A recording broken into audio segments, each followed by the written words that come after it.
Welcome, everyone. My name is Tim Van Rieken. I'm the Executive Director for the Headwaters Tech Hub. We appreciate you joining us for our next for June's iteration of the Aperture webinar series, where we bring all of the great innovation activities going on across Montana into focus. Today, I'm happy to introduce Tammy Hickey. Tammy is the current State Workforce Innovation Board Director. She has more than 40 years of experience leading workforce development initiatives and programs. She previously directed Great Falls College's Continuing Education and Training Department. She's overseen Great Falls Public Schools Career College Readiness Center. She's done a ton of things and has an amazing career and a great history of service to the state of Montana.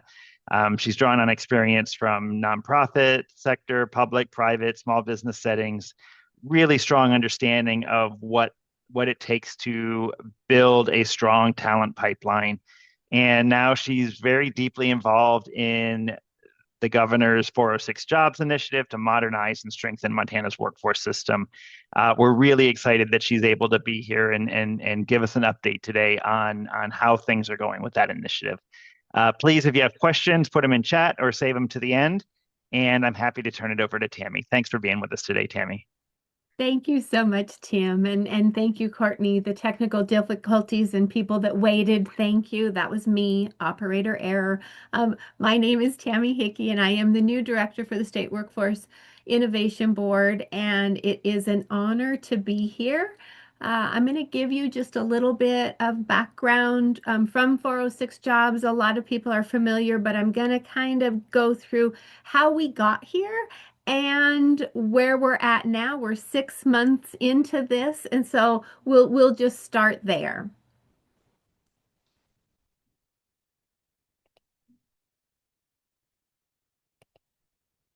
So the State Workforce Innovation Board, as some of you know, is a federally mandated board, and the purpose of the SWIB is really to advise the governor on state workforce development strategies that maximize the state's education, training, and employment resources to support economic development in our state. It is a 24-member board. It is led by industry. You can see here we do have a few openings, and truly we're trying to guide those openings to fit within that 406 jobs framework, so that all sectors that we have at least 2 representatives from each sector under the 406 jobs framework. In August of 2024, so just for some context, I'm new in my position since October of 2025. So I came in right as the 406 jobs framework was built. So prior to me, in August of 2024, the governor went to SWIB and said, solve some issues for us. We need to modernize the workforce system. We need to work better together. There are key industries that we're going to have a worker shortage. We already do. How can we get better? As SWIB delved into this work, they identified some specific challenges. One is that we do need to add and retain 35,000 workers in some key sectors, and I'm going to go through those in just a minute. There is fractionated, duplicated efforts going on around the state, even though there's multiple successes going on as well. Workforce programs, a lot are stuck at pilot stage, and then sometimes solutions is happening at the government pace and not industry. So again, as they began their work, the Department of Labor produces, if you have not seen this particular report, it is amazing. There's a QR code right there. You can go to the full report. But they basically took and gathered a lot of data to develop what the governor was asking from various sources. But this report was helpful in multiple ways. There are around 100,000 Montanans that are of working age that are not currently in the workforce. With low unemployment rates and chronic labor shortages in critical industries, we can't afford to have that many Montanans sitting on the sidelines. They could have multiple barriers. Some have chosen to leave the workforce. Maybe they can afford it. They want to stay home with kids, but some may have multiple barriers. So we need to figure out how to tear down those barriers to work, produce solvable and meaningful policy interventions, and truly meet people where they are. With the help of the data that was gathered and from the Department of Labor from this report specifically and stakeholder engagement, the 406 Jobs Framework was initiated. Oops, let me go here. 406 Jobs stands for Pathways to Work, Zero Barriers to Employment, and 6 High-Demand Industries. This framework, it's a statewide framework for modernizing our workforce because it does 2 very important things. It unifies the workforce system, it gives us a common language and vision, and it prioritizes key industries. If you notice in the 6 high demand industries, we've got advanced manufacturing and computing, which is of particular interest for this group. And we're going to get into some details of that a little bit later. So basically, the goal of the 406 jobs is truly to fundamentally have every Montanan with a pathway to a career and a plan to achieve it. We need to figure out how we reduce barriers to employment for individuals who have left the workforce. We need to achieve consistent quarterly growth in the labor force participation. The governor is going to be looking at that number, and then increasing the number of Montanans achieving financial self-sufficiency.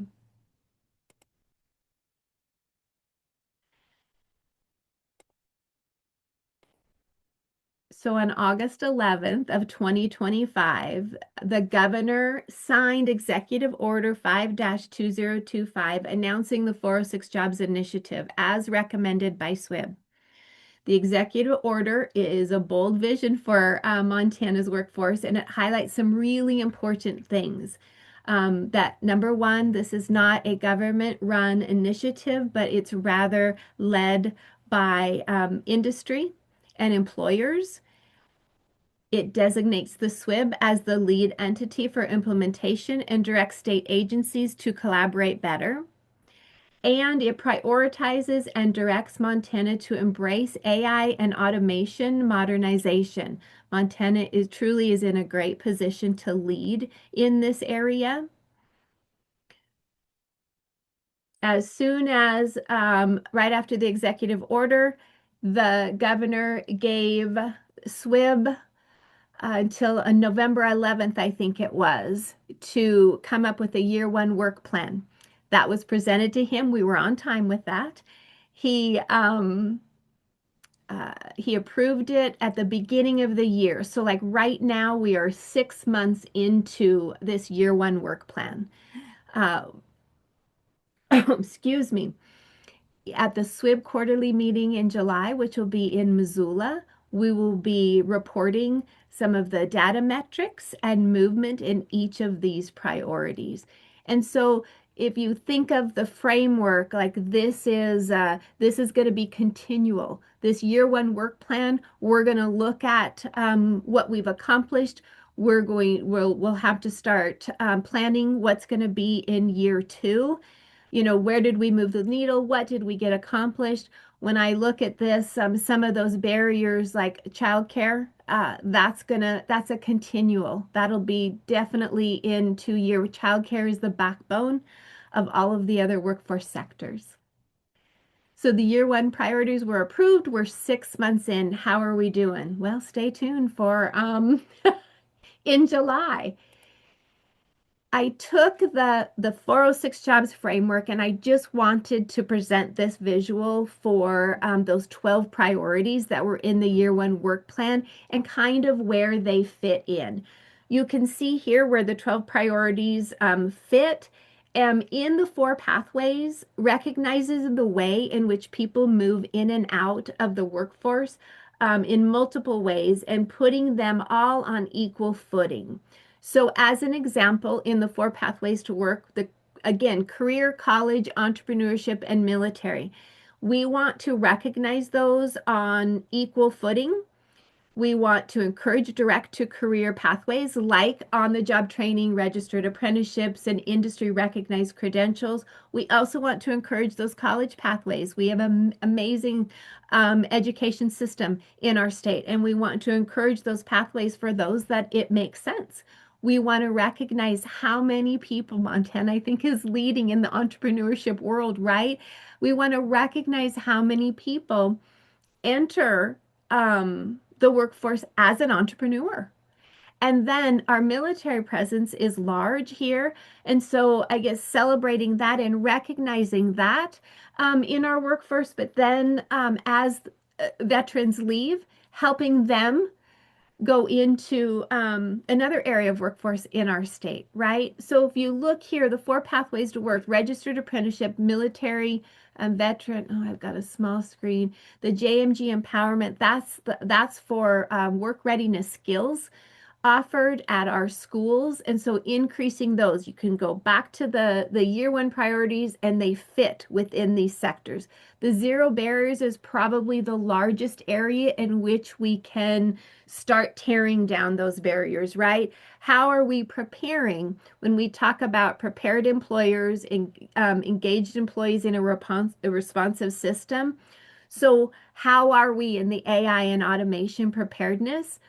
How are we doing that so that we have in the education system and just workers who are literate, they have the AI literacy and AI readiness. Childcare shortages, again, that's the backbone of every single sector.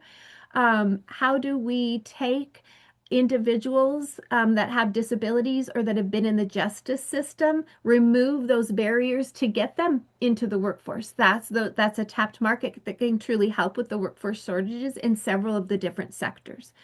Montana's new having the credential registry, which is fantastic, and then making sure that our K-12 system or even any adult who you have a 25-year-old that might want to decide life has not been so good. I need a really good career. So having those career explorations and that awareness, getting better at that. That can be a barrier. Let's make that better. We're working on that. In our six high demand industries, local sector partnerships in regionally setting those up and making sure that in each of the sectors that we're leaning on and helping employers lead so that then the rest of the education, the supportive services can help solve. But we want industry to tell us what they need in order to do that. And then telling the story of workforce in Montana.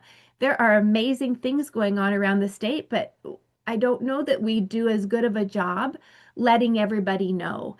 And then the big thing that is absolutely the governor expects this and that is from a system standpoint, we need to stop working in silos. We need to be coordinating and communicating and leading together. So let's go back to again our six high demand industries, right? Um, when people see this and some of the feedback we've gotten, uh, some of them have said agriculture isn't in here. Well, that is not because it's not important. It's just not facing some of the large labor shortages that some of these other sectors are. And so here are, if we look at, sorry, our current employment and projected openings, you can kind of see where each of those sectors fall. The the current employment for 406 jobs industries, it's about 61% of all the jobs in the state. And then this data shows projections for annual labor shortages, which that means that every year for the next 10 years, we expect to have about 13,000 unfilled jobs as an example, in the hospitality and recreation sector. And that's just one example. We're fortunate in Montana that we received the Rural Healthcare Transformation Grant. That's going to really catapult, I think, that healthcare and health careers sector. It's too bad we don't have that kind of funding in all of the sectors. Who do we need to talk to? Right? That would be fantastic. However, when I talk about that, I always, and I presented on the RHTP front, I like to say whether we have the money or not, we're fortunate to have RHTP, we should still be having these conversations. We should still be solving these workforce issues together and collaboratively.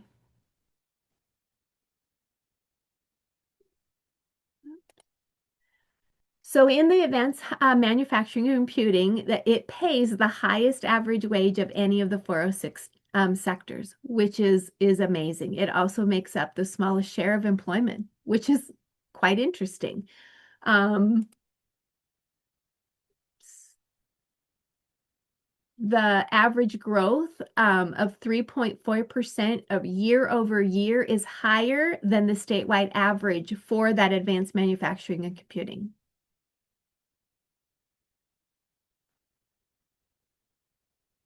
So how do we get the work done? Well, a lot of it's going to be done through local sector partnerships, and this is where employers and industry groups are leading, that we lean on the workers, that we're listening to them. We talk to organized labor, education and training providers, those wraparound services, right, and economic and community development. So SWIB has recommended the communities follow the U.S. Department of Labor's framework here. We want to develop strategies that result in actual people getting hired. We're looking for strategies that industry sees are valuable enough that they will invest in, right? We are asking experts in each community to identify the industries among these six that matter most, narrow in on the occupations, and develop the solutions that employers need in each region. Partnering with Headwaters Tech Hub and others in key sectors will provide that coordinated ecosystem that all of us are striving to build. So there's kind of a lens of the 406 jobs, how it got started, where we're at. We're 6 months in. So now I'd love to engage everybody that's on here. So I'm hoping you're feeling like turning your either putting it in the chat or turning your screen on and visiting. But I have a few questions. So number one, what does industry-led training look like to you? And Courtney, I'm going to rely on you because I can't see everybody, nor can I see the chat right now. Yeah, if folks want to raise their hands to ask a question, or it's a small enough group that it'll probably work to just jump in. But it'd be great to have some good discussion here. I already gave Tim a heads up. It was just he and I discussing. By golly, we're going to have a great discussion, Tim.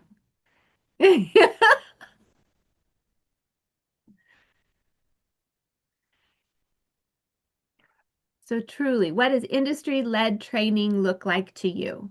Is that some people are like, that belongs in the education space. That belongs to the labor unions, apprenticeship. Well, and I guess to me the related question, Tammy, is where is the handoff point from kind of education or training that you might get um, before you enter the workforce versus Mm. versus what training you get once you're in place in a job, and where the kind of right handoff is for that, and Okay. whether that's kind of different depending on what career pathways you're on. That's a perfect point. And it depends on the sector, it depends on the job. But what we're hearing sometimes is that uh in it, again, depending on the sector. So I'm not going to, identify a specific sector, but what we've heard often from employers is even if they get a degree, as soon as they come to me, I have to retrain them, right? So then how do we get better at what specifically does industry need so that then the training or the education can be developed from that? And in a lot of ways it is, but then um, can industry step in and say, yeah, as soon as you're done with this training, because I've invested in this training, you have hiring preference, you have interview preference, or you have a job. Like we're going to work with them and we're actually signing you up right there. Now, apprenticeship is fantastic because you're already working in the field. You're getting that education, and depending again on the sector, some apprenticeships, they will include that higher education component. Some don't. And so, how do we strengthen registered apprenticeships? That's one of the priorities. How do we strengthen? Because right now, and I'm just going to give you the example in the healthcare realm as a nurse, the education system, which is fantastic again in Montana, we are short about 250 nurses every year. The education system can produce about 150, and that's at capacity. So we're short 100. So we need to fill that 100 every year. The best way to do that is through registered apprenticeships. But what does that look like? Because there's some possibly some licensing things. There's licensing, which there is a licensing task force that's trying to tackle and bring down those barriers. So again, I think awareness and being innovative and thinking differently is going to serve us well as we figure out what truly does industry-led training look like and where is industry investing beyond just, well, let me help you with this curriculum. Well, and maybe help me understand, right? If so, capacity for nursing, as you said, is 150. The demand is 250. Yep. Um, what are the trade-offs between registered apprenticeships or kind of industry-led training versus increasing capacity so that we can train 250 nurses a year? And what do the trade-offs for that look like? Presumably the 150 a year that are being trained we're like as you said, the education system is very strong. We're Yeah. growing very good nurses. Um, how do we like is it easier to grow more within this, like add the capacity so that we're growing more good nurses from the traditional pathways versus the industry led path? Like how does that Oh, dynamic work? no, that's a great question. And again, I think it depends on the sector. And sometimes when you think about building capacity, if you're talking about infrastructure, that's going to be a whole lot more expensive. So if education is at capacity, but they're like, well, we could do more if we built this extra building to then we need more instructors. That's an infrastructure. Registered apprenticeship employers, they're right there. They're working in that field day in. The infrastructure's already there. Where the apprenticeship, it's helping employers have the capacity, and especially in healthcare, having those preceptors, well, you're taking them off the floor in what they would normally do. So it truly, how does this get solved? But you're going to have quicker outcomes looking at that apprenticeship model. So then my question would be then to, you don't leave education out. It's how then do they be part of that related technical instruction? Because they're a key piece. So you don't have to build necessarily their infrastructure capacity, and then employers are in charge of that, how they want that individual trained, and then you have education as a related instructional piece. So again, I think that they can all exist in one. Anybody else? Questions from others? I don't want to dominate the conversation. Caroline. Hi, Jamie. I just have a general question about how apprenticeships are structured in the state. And obviously, it's going to be different for different industries and different programs. But if you complete an apprenticeship in under a certain company in a certain trade, how does that look like if you were to move, like that certification look like if you were to move across companies or try to build on that across industries? Is the 406 jobs kind of outlining that for employers or for participants in these programs? So yes, we're trying to get better at that. That's why you'll hear us say a lot. We want even pre-apprenticeships um, and registered apprenticeship to be state registered apprenticeships.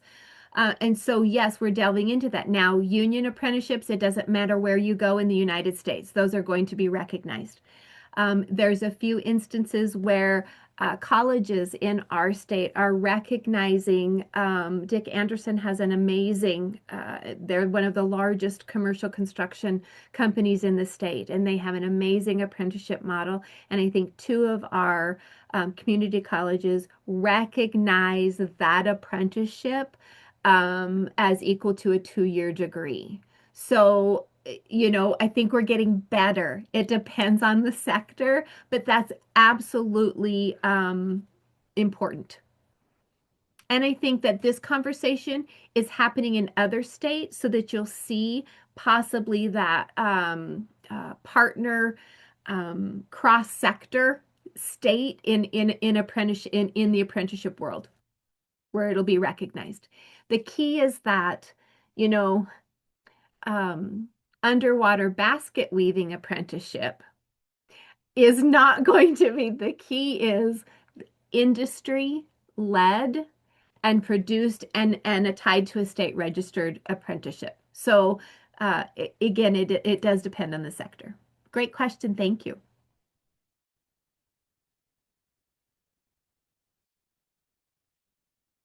So what about, I'll go to my next question. How are we on time, Courtney? We have plenty of time.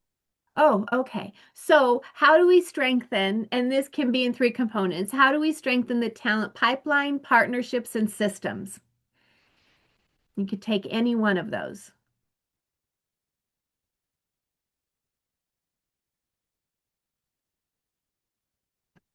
Tammy, I'd like to ask, I'd like to ask you, and I apologize if my audio is a little bit challenging, um, but I know that we've got great grant programs in Montana.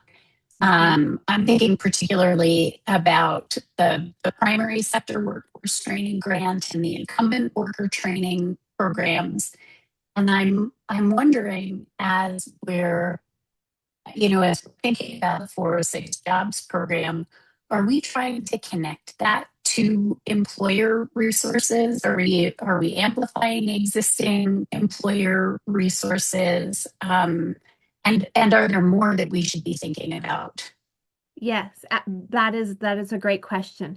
It's interesting how many employers don't know the availability of the different programs that can support them, but also support the workers that they want to employ. And we have to get better about doing that. And so that's absolutely a priority in this when we talk about that system coordination, that's part of it right there. You'll let us know how we can help. Oh, yes. Thank you. Well, and I think dovetailing on how can we help, I think um, there's a lot of excitement when we talk about building partnerships and especially partnerships that break down silos. Yes. And I think there's a lot of alignment there with the Tech Hub, but also with a lot of the work that members of our consortium are thinking about and working on. Um, how can we get more involved? Are there like examples of partnerships that have already started to emerge from this initiative that kind of show in kind of a concrete story kind of way how this is going to serve to break down silos in that way? Right. Well, thanks. That's since we're just delving into the local sector partnerships, and those when I think of those standing those up regionally, which we're just getting those off the ground, honestly, we are going to be relying on Headwaters Tech Hub because you're already doing that work. So, as an example, if I come to Bozeman in the advanced manufacturing and computing area, am I splitting that out or are we, right? Advanced manufacturing computing. Sometimes that's like two different components. But who is already partnering? Who is not at the table in that? And how do we start that? We had a great conversation in the construction trade sector in Bozeman last Friday, and now we need to bring more people at the table, but that's how they get started. Um, there's really amazing partnerships going on already. I think expanding those and bringing more people to the table and convening them in a way that industry is leading, uh, that's when I think the magic will happen and we'll get a little bit faster at coming up with those innovative solutions. So when I come to Bozeman, Tim and Courtney, I'm gonna rely on you guys to tell me who in your area should we have at this meeting. Yeah, we'd love that. There's like you said, there's lots of conversations, there's lots of activity going on. Having the extra pull, extra convening power that the jobs initiative is bringing, and the visibility that comes with that. I think there's a lot of good we can do together.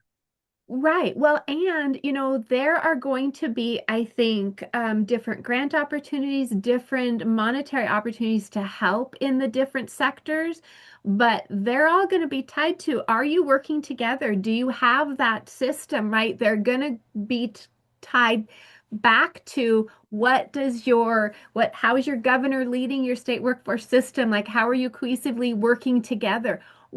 So again, we should be doing this anyway. But I think there's just going to be so many more opportunities. And I'm going to give one example just in the advanced manufacturing. So there's an opportunity in the apprenticeship world for organizations, depending on the job sector, that they can take advantage of. It's kind of a national grant that they would get $3,500 per apprentice if they qualify. So that's not a state like we have. That's in addition to the tax incentives that we have already in Montana. This is an additional. I think that we're going to probably see more of that, which is fantastic.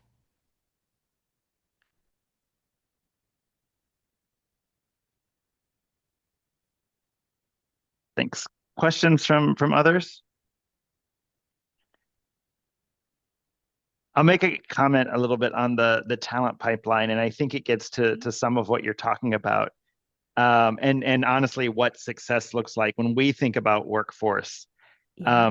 Part of the challenge for workforce, and especially say advanced manufacturing sector in a place like Montana, is the folks that are interested in careers are spread out over pretty wide distance in the state.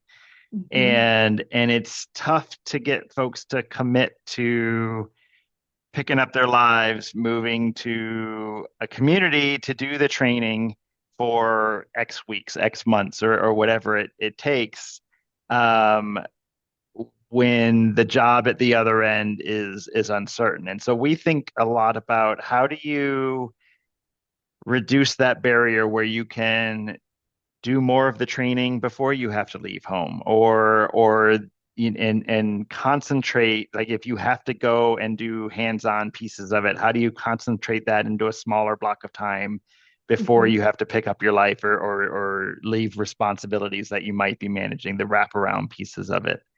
I think for us, when we think about success, it's okay, well, can we figure out a model for training that um, overcomes those challenges, because a lot of the ways people think about training in more urbanized regions, they don't have to worry about it the same way, right? Like that scaling, that critical mass doesn't work the same way. And yeah, if we're really trying to bring opportunity more broadly across the state, that feels like it has to be part of what we figure out.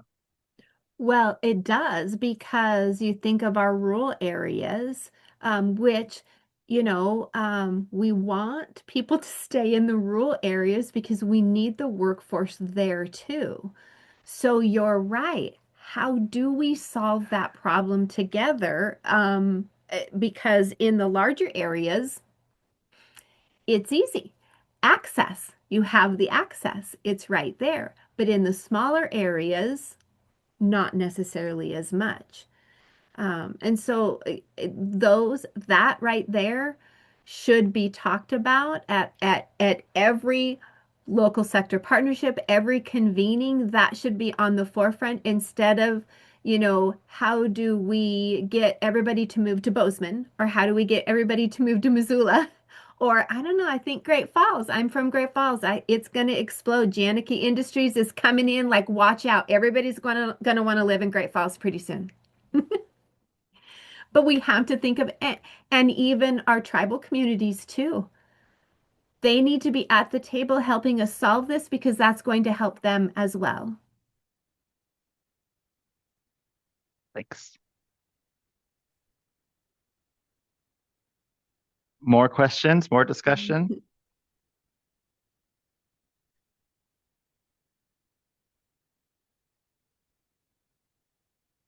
Tammy, any closing thoughts? No, just thank you. Thank you for bringing this to light. Thank you for what Headwaters Tech Hub does.